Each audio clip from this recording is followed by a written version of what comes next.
अभी हम लोग समझेंगे elastic, inelastic and viscoelastic behaviour of materials में इनइलास्टिक को। फर्स्ट पार्ट में हम लोगों ने इलास्टिक बिहेवियर के बारे में समझा था। Inelastic behaviour refers to time dependent elastic deformation. Unlike purely elastic materials, inelastic materials take time to return to their original shape after the removal of the applied load. This delay in recovery is due to internal friction and energy dissipation within the material. Characteristics of inelastic behavior. Deformation is recoverable but not instantaneous. The material takes time to regain its original shape. It occurs due to the moment of dislocations and rearrangement of atoms under stress. Dislocation, rearrangement of atoms under stress, commonly observed in polymers, metals at high temperatures, and some composite materials. The stress-strain curve shows a hysteresis loop indicating energy loss at as temperature. Examples: lead and magnesium alloys shows inelastic at high temperatures. A cushion or foam that slowly regains shape after compression. अब हम लोग उसको सरल समझेंगे कि elastic behaviour क्या है। Inelastic behaviour क्या है? इलास्टिक बिहेवियर एक टाइम डिपेंडेंट इलास्टिक डिफॉर्मेशन है। लिखा है inelastic behaviour refers to time dependent elastic deformation. ये कुछ नहीं है, क्या है? टाइम डिपेंडेंट इलास्टिक डिफॉर्मेशन है। और इसे अनलाइकली प्योरली इलास्टिक मटेरियल्स भी कह सकते हैं। इलास्टिक मटेरियल्स जो होता है वो समय लेता है अपने ओरिजिनल शेप में आने के लिए। कब? जब रिमूव करते हैं हम लोग अप्लाइड लोड को। जब हम लोग अप्लाइड लोड को रिमूव करते हैं तब कुछ समय लेता है ये अपने शेप में आने के लिए। कौन सा? ओरिजिनल वाला। This delay in recovery is due to internal. अब ये क्यों है? यह है इंटरनल फ्रिक्शन और एनर्जी डिसिपेशन के लिए। किसके अंदर के? मटेरियल के, है ना। इस लाइन को अच्छे से समझ लेंगे। अब इसको कैरेक्टरिस्टिक्स ऑफ इलास्टिक बिहेवियर, इसको अब हम लोग बिंदुवार समझेंगे कि ये है क्या, इसके कैरेक्टरिस्टिक्स क्या है। Deformation is recoverable not instantaneous. जी हाँ, डिफॉर्मेशन जो होता है रिकवर कर जाता है, रिकवरेबल होता है, लेकिन तुरंत नहीं। इंस्टेंटेनियस मतलब तुरंत नहीं होता, यह समय लेता है अपने ओरिजिनल शेप में आने के लिए। इसी को हम लोग बिंदुवार समझ रहे हैं। It occurs due to the moment of dislocation and rearrangement of atoms under stress. Stress के अंदर, दबाव के अंदर जो होता है ना कि कुछ समय लेता है। क्यों? जो मोमेंट्स होते हैं डिसलोकेशंस के और जो रीअरेंजमेंट होते हैं एटम्स के, इस कारण से समय लेता है अपने ओरिजिनल शेप में आने के लिए। यही है टाइम डिपेंडेंट इलास्टिक डिफॉर्मेशन की बातें। और ये कॉमनली कहाँ ऑब्जर्व करा जाता है? सामान्यतः ये पॉलीमर्स में, मेटल्स एट हाई टेम्परेचर, जब उच्च ताप रहता है वहाँ मेटल्स में ये चीज़ देखने को मिलती है, और कुछ एक कंपोजिट मटेरियल्स में। जब हम लोग स्ट्रेस स्ट्रेन डायग्राम को देखते हैं, पढ़ते हैं, समझते हैं, तो ये शोज करता है, ये दिखाता है कि स्ट्रेसिस लूप जो होता है वो इंडिकेट करता है एनर्जी लॉस को एज हीट के रूप में। एनर्जी लॉस को यह इंगित करता है, दिखाता है, शोज करता है। इसका उदाहरण जो हो सकता है, और जो उदाहरण है वह है लेड और मैग्नीशियम एलॉयज, जो कि दिखाता है क्या? इलास्टिक बिहेवियर को एट हाई टेम्परेचर, उच्च ताप पर यह दिखाता है। कौन कौन सा है? उदाहरण पर हम लोगों ने लिया है लेड और मैग्नीशियम को, लेड एंड मैग्नीशियम एलॉयज को, और साथ ही जो फोम अकुजन होते हैं वो आपको देखने को मिलता है कि ये अपने शेप में आने के लिए कुछ समय लेता है। कुछ एक समय कब? कंप्रेशन पर। कंप्रेशन की बात यहाँ पर ही, कंप्रेशन के बाद ये अपने ओरिजिनल शेप में आने के लिए समय लेता है। यही है इलास्टिक बिहेवियर। क्या है? तो टाइम डिपेंडेंट इलास्टिक डिफॉर्मेशन। कुल मिला के इलास्टिक डिफॉर्मेशन ही है, लेकिन यहाँ पर टाइम डिपेंडेंट की बात आ रही है, और यह समय लेता है अपने ओरिजिनल शेप एंड साइज में आने के लिए। क्यों फिर से दोहरा रहे हैं? इंटरनल फ्रिक्शन के लिए और एनर्जी डिसिपेशन के लिए, है ना। ये दो चीज़ों को अगर ध्यान से रखेंगे, ध्यान याद रखेंगे, तो यह प्रश्न इलास्टिक बिहेवियर क्या होता है मटेरियल का, उसको आप लोग आसानी से समझा सकते हैं। ये सफिशिएंट हो सकता है आपको समझने और समझाने के लिए न्यूनतम तरीके से। अब हमारा तीसरा है viscoelastic behaviour. Viscoelastic behaviour refers to a material's combination of elastic and viscous properties under applied stress. A viscoelastic material exhibits both instantaneous elastic response and time-dependent viscous flow, meaning is partially returned to its original shape but also undergo permanent deformation over time. Characteristics of viscoelastic behavior: exhibits both solid-like elastic and liquid-like viscous behavior. The response to stress depends on the rate of loading. Faster loading results in more elastic behavior, while slower loading leads to more viscous behavior. Stress-strain curve shows creep, gradual deformation under constant stress, and stress relaxation, gradual decrease in stress under constant strain.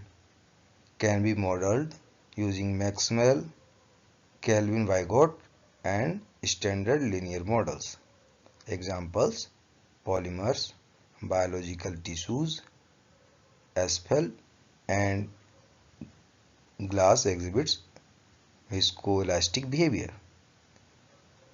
Memory foam materials gradually recover their shape after deformation. अब हम लोग समझेंगे viscoelastic behaviour क्या होता है। Viscoelastic behaviour जो होता है वो मटेरियल के कॉम्बिनेशन, दो बिहेवियर के कॉम्बिनेशन यहाँ बात हो रही है, जो कि है elastic and viscoelastic viscous properties under applied stress. जब हम लोग स्ट्रेस लगाते हैं वहाँ पर ये दो चीज़ों का कॉम्बिनेशन देखा जाता है, इलास्टिक एंड विस्कस का। किसमें? विस्कोइलास्टिक बिहेवियर में। अब विस्कोइलास्टिक मटेरियल क्या होता है कि उसमें इंस्टेंटेनियस इलास्टिक रिस्पॉन्स होता है, क्या? टाइम डिपेंडेंट विस्कस फ्लो में। अब उसको अगर ये समझें कि ये पार्शियली यहाँ पर रिटर्न होता है अपने ओरिजिनल शेप में, लेकिन निश्चित तौर पर यहाँ पर परमानेंट डिफॉर्मेशन देखा जाता है समय अंतराल पर। ओवर टाइम जब हो जाता है तब यहाँ पर परमानेंट डिफॉर्मेशन भी हमको देखने को मिलता है, और पार्शियली रिटर्न होता है जब समय रहता है स्टार्टिंग में, यह ओरिजिनल शेप में आ सकता है, लेकिन हाँ ये परमानेंट डिफॉर्मेशन हो जाएगा ओवर टाइम। अब कैरेक्टरिस्टिक्स क्या है इसके, अगर इस पर बात करें तो सॉलिड, देखिए जहाँ इलास्टिक की बात हो रही है वहाँ पर सॉलिड की बात हो रही है, और लिक्विड जब चल रहा है तो विस्कस, ये बिहेवियर होता है ना, ये प्रॉपर्टीज है लिक्विड की, कहाँ? विस्कस वाली, विस्कोसिटी वाली। तो अब यहाँ पर देखने दोनों चीज देखने को मिल रहा है, इलास्टिक में मिल रहा है सॉलिड में, और लिक्विड लाइक विस्कस, ये दो चीजें हैं। और जब स्ट्रेस हम लोग लगाते हैं, जो इसका रेट होता है लोडिंग का, वो देखने को मिलता है फास्टर होता है किसमें? इलास्टिक बिहेवियर में, जबकि विस्कस बिहेवियर में ये चीज़ें स्लो मिलती है। यहाँ ना faster loading results in more elastic behaviour while slower loading leads to more viscous behaviour. और यही चीज़ हम लोग स्ट्रेस स्ट्रेन कर्व में देखते हैं कि क्रीप जो होता है वो ग्रेजुअल डिफॉर्मेशन, क्रीप जो हमारी मैकेनिकल प्रॉपर्टीज जो होती है, क्रीप में क्या होता है, हमेशा समय अंतराल के साथ बात होती है। यह प्रॉपर्टीज में जो डिफॉर्मेशन हो रहा है वो समय अंतराल के साथ होता है। और स्ट्रेस रिलैक्सेशन की जब बात होती है वहाँ पर होता है gradual decrease in stress under constant strain. और इसे मॉडल किया जा सकता है किसके द्वारा, यूज करते हैं हम लोग मैक्सवेल और केल्विन-वाइगोट और स्टैंडर्ड लीनियर मॉडल्स में। इसका सामान्य एग्जांपल जो है वह polymer, biological tissues, glass exhibits जो होता है वो विस्कोइलास्टिक बिहेवियर के अंदर का एक एग्जांपल है, अच्छा उदाहरण है। और जैसे कि मेमोरी फोम मैट्रिसेस होता है, वो क्या होता है, ग्रेजुअली रिकवर करता है अपने शेप को आफ्टर डिफॉर्मेशन। ये बहुत ही सुंदर एग्जांपल है। तो अभी हम लोगों ने इलास्टिक पहले वाले वीडियोस में एनालास्टिक और विस्कोइलास्टिक बिहेवियर को समझा। अब हम लोग ये तीन इलास्टिक, एनालास्टिक और विस्कोइलास्टिक बिहेवियर के कंपैरेटिव देखते हैं कि क्या है इन सभी के बीच में। तो हम लोग एक तरफ प्रॉपर्टीज डाल देते हैं डेफिनेशन में, रिकवरी टाइम के साथ, एनर्जी लॉसेस, स्ट्रेस स्ट्रेन और उसके एग्जाम्पल को। और इधर तीन सेक्शन बना देते हैं, इलास्टिक बिहेवियर, एनालास्टिक बिहेवियर और विस्कोइलास्टिक बिहेवियर का।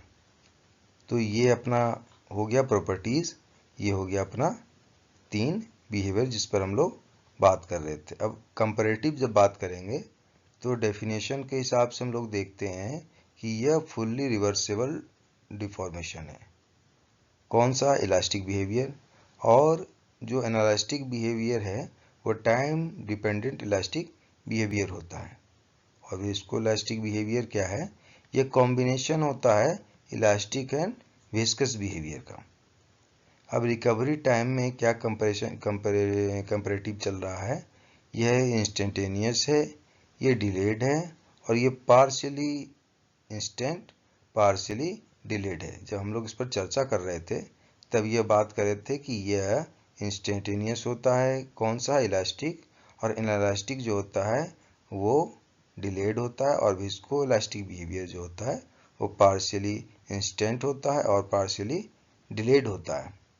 क्योंकि इसमें इलास्टिक और विस्कोइलास्टिक दोनों चीज़ है, यानी कि विस्कस और इलास्टिक दो प्रॉपर्टीज के साथ हम लोग इस पर बात करते हैं।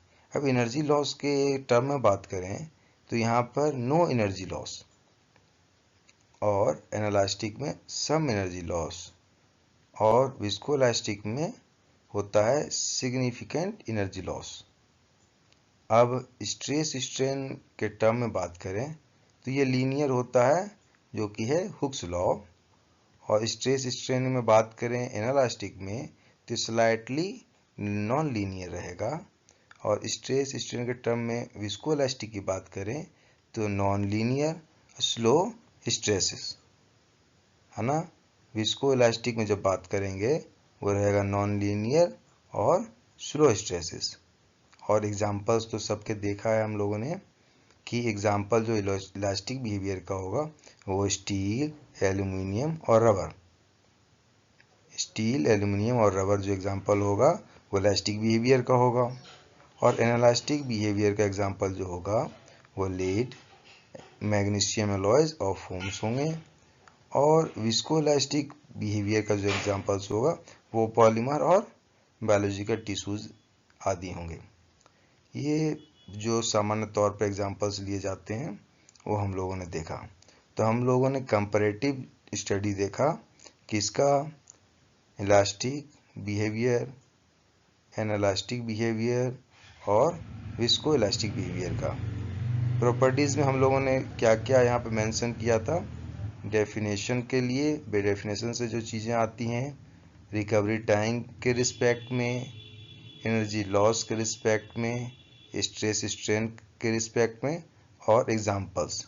एग्जाम्पल के रूप में भी हम लोगों ने, एग्जाम्पल टर्म्स के भी रूप में हम लोगों ने तीनों चीज़ों की कंपैरेटिव देखा कि कौन कौन से इसके एग्जाम्पल्स हो सकते हैं इलास्टिक बिहेवियर के, इनलास्टिक बिहेवियर के और विस्कोइलास्टिक बिहेवियर के। अब हम लोग आगे भी चीज़ों को डिस्कस करेंगे। तो हम मटेरियल टेक्नोलॉजी के अंदर हम लोगों ने इलास्टिक, इनलास्टिक और विस्कोइलास्टिक बिहेवियर को समझा। एक एक करके हम लोगों ने इसके डेफिनेशंस, इसके कैरेक्टरिस्टिक्स को देखा और ये कंपैरेटिव भी। तो आप लोग इसको अच्छे से समझेंगे और ये तीनों चीज़ें होप क्लियर हुई होंगी।